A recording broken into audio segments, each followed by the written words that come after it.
Good morning, afternoon, evening, whatever time it is, it's time to learn about bartering and trading and money usage.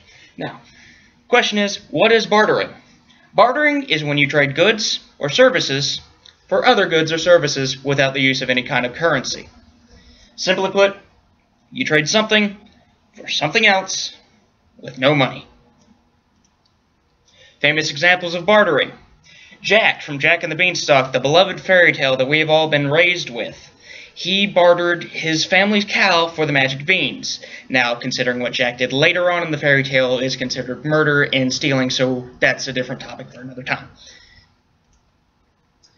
Another example, at the first Thanksgiving meal with the Pilgrims and the Indians, many of the foods that we enjoy and still consume was bartered for. They traded furs and guns, horses, for turkey, corn, cranberries, whatever food you enjoy. Originally, it was traded for. So for more examples, after World War I, German money was all about useless, so barter systems were set up so that German people could still get necessary goods and services. Most of the money was burned, they didn't have anything used for it, so they had to use other goods and services just to get what they needed. Using money is now used to purchase goods and services. Most of the things that you want to buy, that your parents want for Christmas and Thanksgiving and everything like that, for your birthdays, you have to use money. There are many different types of money. The US dollar is what we'll be focused on in this lesson. The US dollar comes in many different increments. The $1 bill, the $2 bill, 5, 10, 20, 50, and 100. Accepted all over the world, but has a different rate overseas. So whatever you have in Ireland is not the same as you would get over in America. Can be divided into smaller portions called cents, pennies, nickels, dimes, quarters, silver dollars, etc. Alright, how the dollar is used. A product slash service is a certain amount of dollars. If you have that exact amount more than that amount, then you can purchase or buy that product slash service slash action. Alright, and now we are going to pass around a debit card and a $2 bill. You guys will understand that each one carries a certain amount of money. The $2 bill, This is worth $2.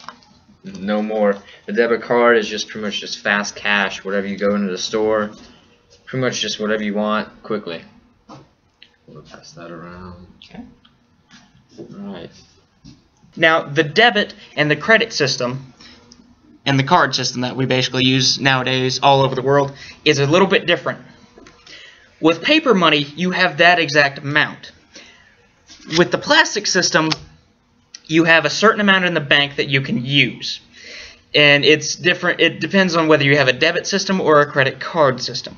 A debit system, you have a certain amount that you can use at your disposal. Meaning, if I have, let's say, $3,000 in the bank, if I use my debit card, I cannot use any more than $3,000, or else bad things happen that you will learn later on in life. If I use a credit card system, I have to pay off a certain amount of money per month and have a certain amount of money in my bank so that I can still keep using the card. Now, this system is a little bit more complicated. I'm just giving you the essentials. What we're going to do with that is later on you'll learn more about this when you get older. But for now, this is what Mommy and Daddy use around Christmas. Don't charge too much to it, or else bad things happen. So in conclusion, pretty much you got to be careful how you spend your money. Pretty much going over your dad or your mom's credit card or taking out shopping, doing whatever you want with it is very dangerous. I highly recommend that you don't do that. Pretty much you understand from when the war happened in Germany, pretty much they lost all credibility and their money was deemed worthless. So hopefully we don't have that happen here. Alright, that is